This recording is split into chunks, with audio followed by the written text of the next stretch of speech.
there's a few reasons. One, it's having control over where your data is deployed. And I can make an argument that even with a managed service, you have some control over that in terms of zone. You might not have control in terms of provider unless I give a quick plug for Crunchy Bridge, where Crunchy Bridge does let you choose, which cloud you want to have things hosted in.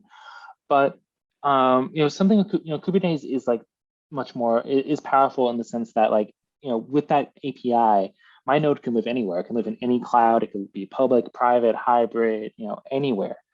That means I can deploy my data anywhere. And it's, the same API, the same way to manage it, no matter where it is. So if I want to have like a uniform way of managing my data, and I want control over where I'm deploying that and not need to worry about the underlying infrastructure, that is why I would deploy my data on Kubernetes.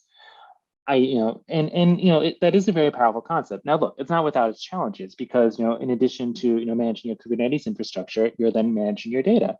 And some people may have been, managing their databases for years, and, they're very comfortable with dealing with all the challenges that come with that. They're the people on the Crunchy staff, before they joined Crunchy, they were managing, I forget, like 10 or 20K Oracle databases.